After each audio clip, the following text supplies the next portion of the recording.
Vamos lá, agora as fórmulas, né?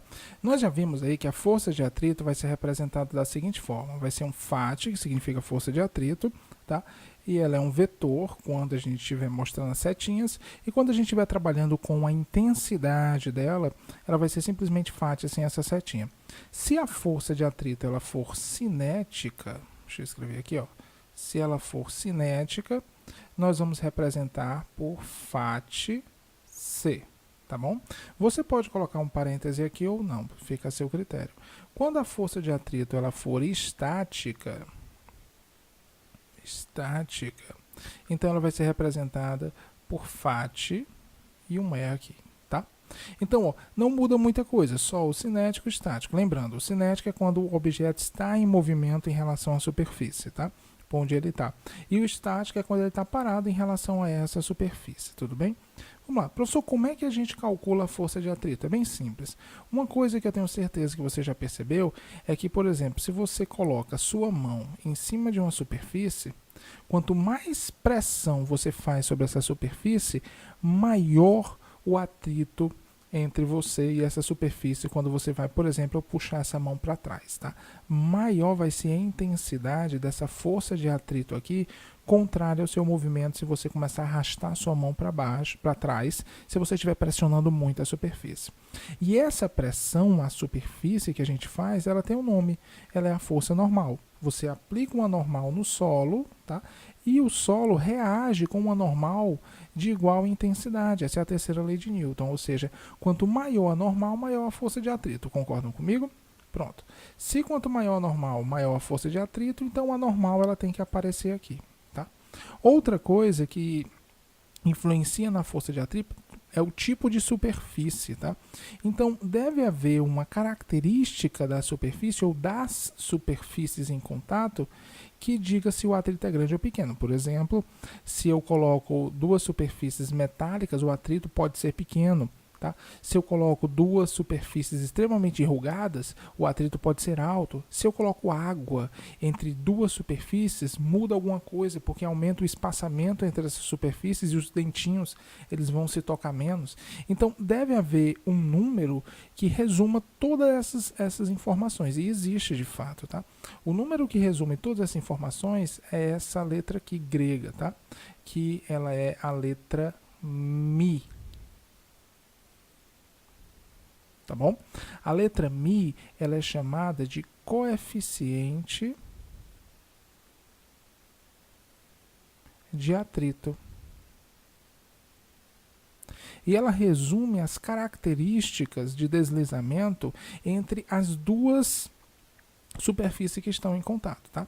Quando nós temos aí um movimento em relação, né, um movimento relativo entre o objeto que está deslizando e o objeto, a superfície onde esse objeto está deslizando, nós dizemos que esse coeficiente de atrito é o coeficiente de atrito cinético.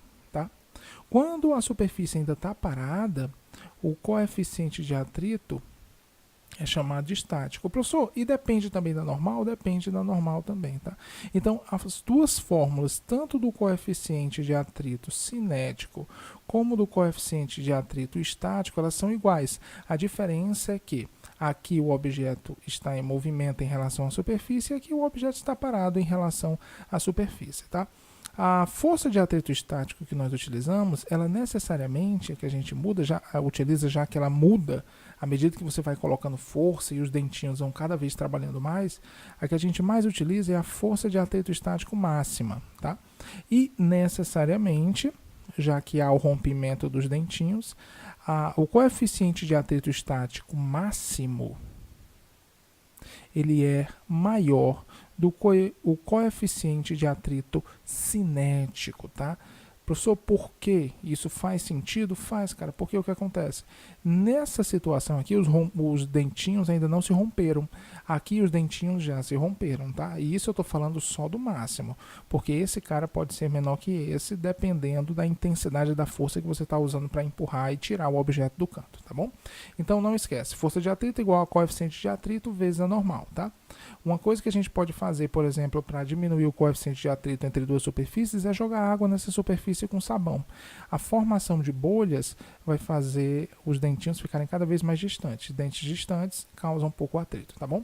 Vamos para uma questão aí para aplicar nossos conhecimentos, tá? Terceira questão da PUC do Rio Grande do Sul de 2016.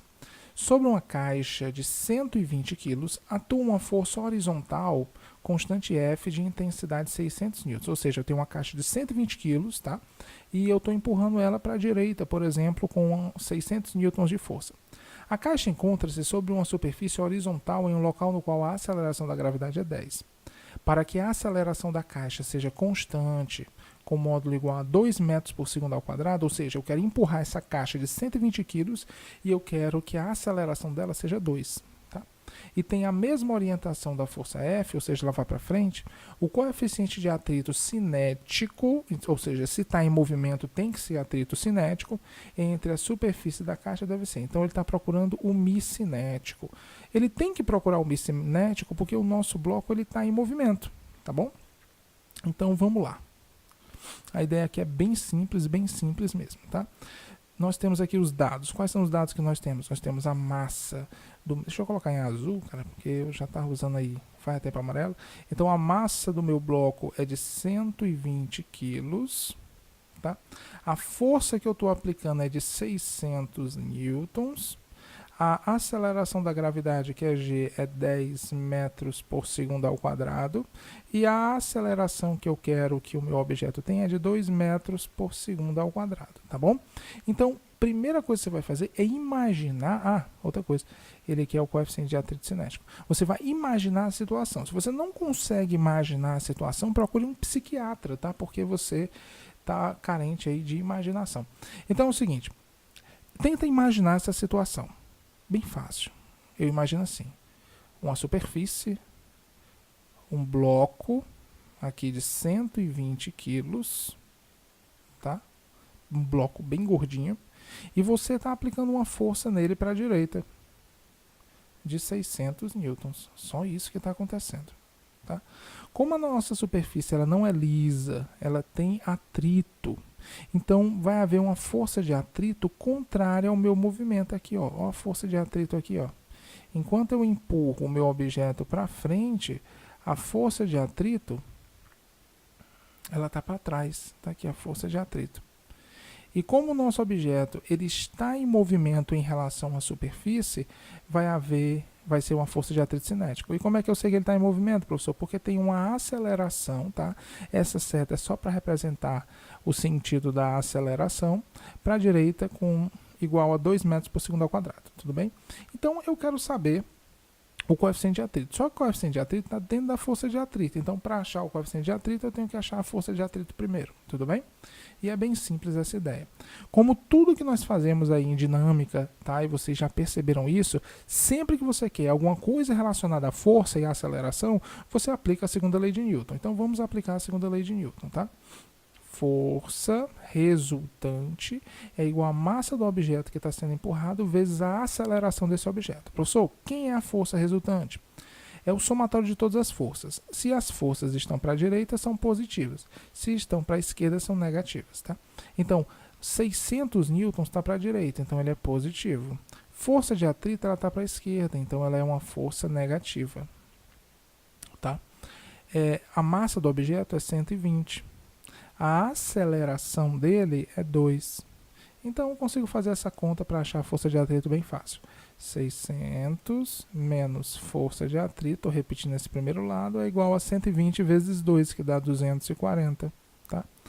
Passo o 600 para lá, fica menos força de atrito cinética, é igual a 240 menos 600. Tá?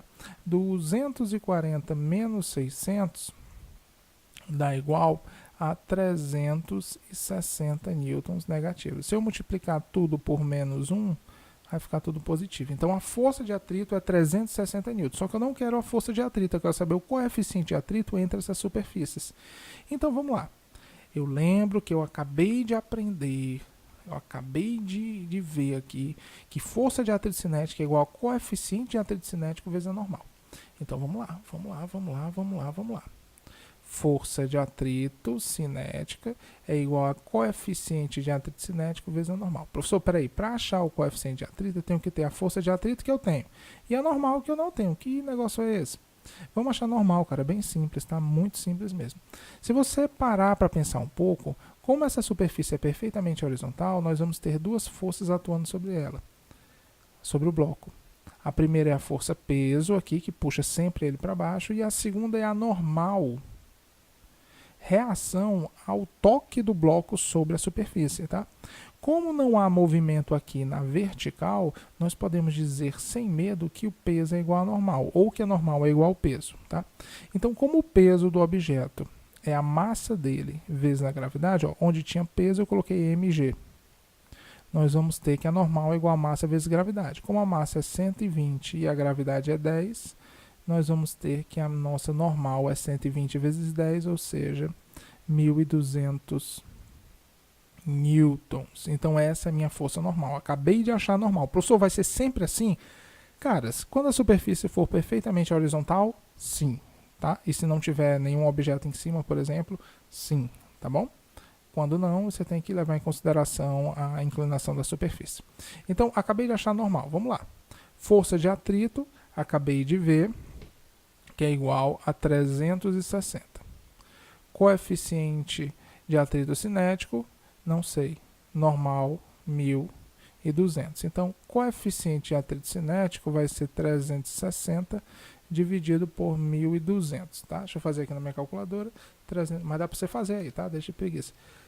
Vai ser igual a 0,3, tá? Fechado. Então, o coeficiente de atrito cinético é 0,3. Professor, qual a unidade do coeficiente de atrito? Nenhuma, cara. O coeficiente de atrito ele não tem unidade, tá bom? Ele é uma grandeza adimensional e geralmente pequena, tá? Então é o item C a resposta certa.